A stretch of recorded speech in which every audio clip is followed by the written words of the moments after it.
गुरु गोरदास जी महाराज की जय। कार्तिक मातम 8वां अध्याय। नारद जी कहने लगे कि हे राजा पृथु, जालंधर ने हमारा बड़ा आदर और सत्कार किया। भक्ति भाव से पूजन करके कहने लगा कि महाराज आपका कैसे आगमन हुआ और मेरे लिए क्या आज्ञा है। हमने कहा कि दैत्यराज, मैं कैलाश गया था, माँ पार्वती सहित अवधूत शिव और उनका वैभव देखा तो चकित हो गया कि क्या ऐसा वैभव और किसी का भी हो सकता है। ऐसा विचार कर तीनों लोकों में भ्रमण करता हुआ यहाँ पर आया हूँ। यहाँ आकर तुम्हारी समृद्धि भी देखी है। तुम्हारे और शिव के वैभव में और कोई अंतर नहीं है, किंतु तुम्हारा वैभव स्त्री रहित है। भस्म लेपन करने वाले राग रहित कामदेव के शत्रु शिव के पास स्त्री रत्न जैसी पार्वती है। वैसी यद्यपि तुम्हारे पास अनेक सुंदरियां है, परंतु उनमें से कांतिमान पार्वती की तुलना कोई भी नहीं कर सकती है। नारद जी कहने लगे कि हे राजा पृथु, हम तो इतना कहकर वहां से चले आए, परंतु जालंधर ने पार्वती जी की इतनी सुंदरता सुनकर काम ज्वर से पीड़ित हो राहु को बुलाकर शिव के पास भेजा। राहु उसी समय चंद्र के समान उज्जवल कैलाश को काला करता हुआ द्वारपाल नंदी द्वारा रोके जाने तथा शिव के सामने उपस्थित किए जाने पर उनसे बोला कि हे शिव, तीनों लोकों के नाथ और सब रत्नों के स्वामी जालंधर की आज्ञा सुनो। शमशानवासी तथा नरमुंडों की माला धारण करने वाले जटाजूटधारी तुम्हारे जैसे अवधूत के पास पार्वती जैसी परम सुंदरी स्त्री शोभा नहीं देती।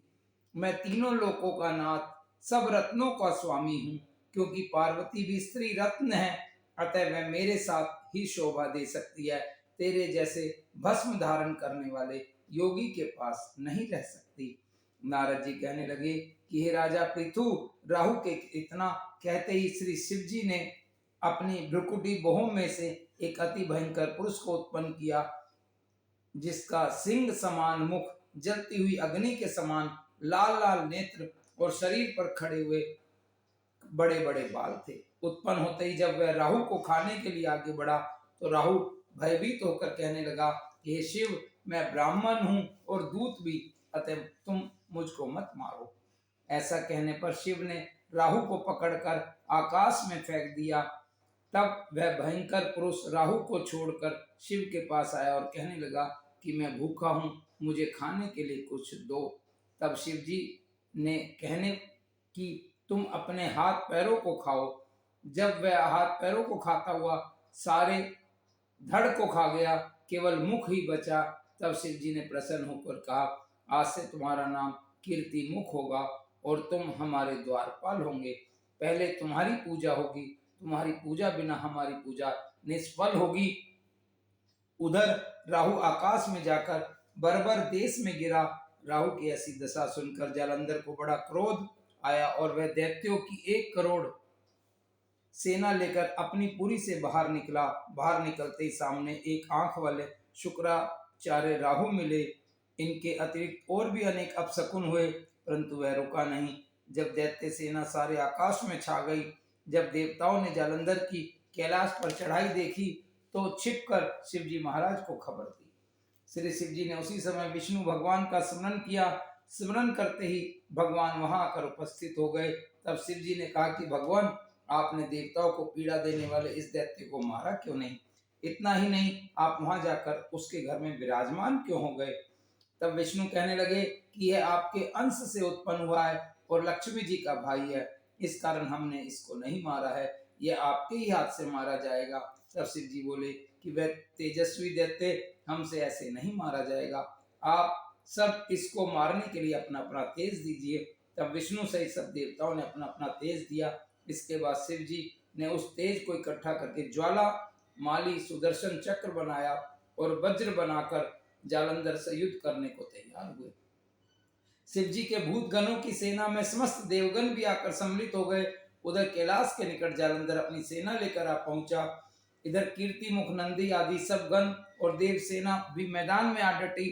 तब जालंधर और देवताओं का ऐसा संग्राम होने लगा और दैत्यों को शिवगण बुरी तरह से मारने लगे। गणों की इस मार से घबरा कर दैत्य सेना भागने लगी। दैत्य सेना को इस प्रकार भागते देखकर जालंधर के सेनापति शुंभ और निशुंभ तथा काल नेमी आगे आए। इनको देखकर दैत्यों ने अनेक प्रहार किए, जिससे देव सेना मार खाकर भागने लगी। तब गणेश और शुंभ का महाघोर युद्ध हुआ। इस बार अपनी सेना को भागती देखकर जालंधर स्वयं रण क्षेत्र में आया। देव सेना की ओर से वीरभद्र अनेक प्रकार के प्रहार जालंधर पर करता रहा। तब जालंधर ने क्रोध में आकर अपना परिध उस पर दे मारा और उसके रथ की पताका काट दी। साथ ही जालंधर ने बाण वर्षा करके देव सेना में भगदड़ मचा दी। अपनी सेना की ऐसी दशा देख स्वयं शिवजी बैल पर चढ़कर युद्ध के लिए आए और आते ही दैत्य सेना पर बाणों के तीव्र प्रहार किए। इन प्रहारों से दैत्य सेना इस प्रकार भागने लगी जैसे कार्तिक मास के व्रत से पाप भाग जाते हैं। उसी समय शिवजी ने अपने बाणों के प्रहार से खड़ग रोमा का सिर काटकर पृथ्वी पर गिरा दिया। तब जालंधर ने महाघोर ललकार की तो शिवजी ने उसके रथ के घोड़ों और सारथी को भी मार गिराया। तब जालंधर पैदल ही अपना खड़ंग लेकर शिवजी की ओर दौड़ा। शिवजी ने तक्षण एक मुक्का उसकी छाती में मारा, जिससे वह कुछ विहल हो गया। इस प्रकार जब दैत्य ने देखा कि शिव अजय है तो उसने गंधर्व माया रची। गंधर्व और अप्सराएं नाचने लगी और गाने लगी। शिवजी भी इस माया में फंसकर नाचने और गाने लगे। जालंधर दैत्य श्री शिवजी को माया में फंसा देखकर महादेव जी का रूप धरकर पार्वती जी के पास गया और पार्वती जी का रूप देखकर कामंद हो गया। पार्वती जी महादेव को आया देखकर खड़ी हो गई, परंतु तत्काल ही राक्षसी माया समझकर वहां से अंतर्ध्यान हो गई। तब जालंधर पुनः युद्ध भूमि में आया। उधर जालंधर के चले जाने के बाद पार्वती जी ने भगवान विष्णु का स्मरण किया। तब भगवान विष्णु ने वहां उपस्थित होकर पार्वती जी को आश्वासन दिया। भगवान विष्णु ने सोचा कि जालंधर ने स्वयं अपनी मृत्यु का रास्ता बता दिया है। यह दुष्ट वृंदा के पतिव्रत धर्म के कारण ही मृत्यु को प्राप्त नहीं होता है। अतः देवताओं के कार्य तथा भक्तों की रक्षा करने के लिए हमको ही वृंदा के धर्म को भंग करने का घोर कर्म करना पड़ेगा। ऐसा करने पर ही इस दुष्ट की मृत्यु होगी। इतनी ही देर में शिवजी भी राक्षसी माया से मुक्त होकर जालंधर को आया देख उसके साथ युद्ध करने को उद्यत हुआ और उस पर अनेकानेक बाणों से प्रहार किया। कार्तिक महात्म 8वां अध्याय समाप्त। कार्तिक महात्म 9वां अध्याय। इधर वृंदा ने स्वप्न देखा कि उसका पति सारे शरीर में तेल लगाकर नग्न शरीर भैंस पर सवार होकर दक्षिण दिशा की ओर प्रेतों के साथ जा रहा है। यह स्वप्न देखा उसे बड़ी चिंता हुई और अटारी तथा गौशाला कहीं भी विश्राम नहीं मिला।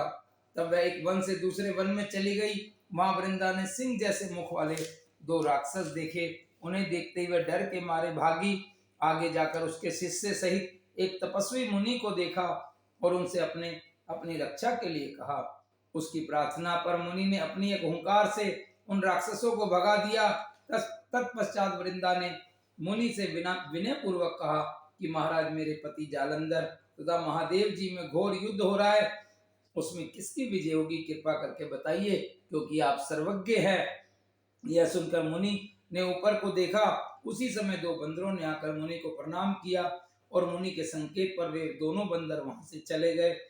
फिर थोड़ी देर बाद वे दोनों आकाश की ओर से आए और उन्होंने वहां जालंधर दैत्य का सिर और धड़ लाकर फेंक दिया। वृंदा अपने पति के मृत शरीर को देखकर बहुत दुखी हुई और रोने लगी। तत्पश्चात मूर्छित होकर पृथ्वी पर गिर पड़ी। मुनि ने अपने कमंडलू से उस पर जल छिड़का तो उसे चैतन्यता आई। तब वह पुनः विलाप करती हुई मुनि से बोली कि महाराज, जिसने देव, गंधर्व और विष्णु सहित तीनों लोकों को जीत लिया, वह शिव के हाथ से कैसे मारा गया। हे मुनि, आप बड़े सामर्थ्यवान हैं, किसी प्रकार मेरे पति को फिर जीवित कर दीजिए। तब मुनि कहने लगे कि शिव जी के हाथ से मरे हुए को कौन जीवित कर सकता है, परंतु फिर भी तुम पर कृपा करके हम इसको जीवित कर देते हैं। ऐसा कहकर मुनि अंतर्ध्यान हो गए और जालंधर जीवित होकर वृंदा के साथ प्रेमालाप करता हुआ आलिंगन वृद्ध हो गया और वृंदा भी अपने पति के वेश में विष्णु के साथ उस वन में रमन करती रही। परंतु एक दिन मैथुन के पश्चात अपने पति के वेश में विष्णु को देखकर वह अत्यंत क्रोधित हुई और श्राप देती हुई बोली कि तुमने मेरा पतिव्रत धर्म नष्ट किया है, इसलिए मैं तुमको श्राप देती हूँ। निश्चय ही वह कपट मुनि तुम ही थे, और तुमने जो दो राक्षस कपट के बनाए थे वही कालांतर में तुम्हारी स्त्री का हरण करेंगे, और जो तुम्हारा शिष्य था वह बंदर रूप धारण कर तुम्हारी सहायता करेगा। फिर कहा तुम शिला पत्थर हो जाओ।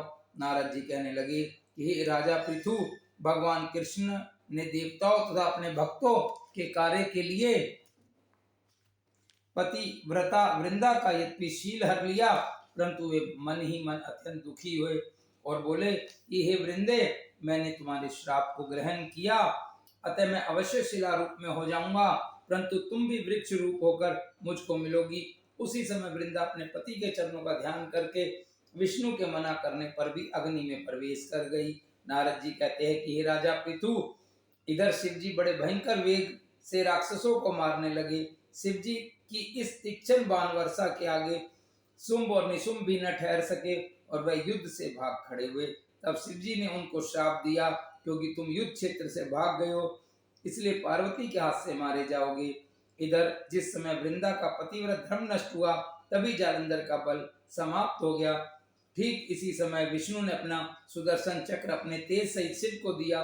फिर शिव जी ने अपना ऋषियों के तप का, पतिव्रता स्त्रियों का तथा ब्रह्मा जी का तेज उसमें जोड़कर जालंधर दैत्य पर छोड़ दिया, जिससे उसका सिर कटकर भूमि पर गिर गया।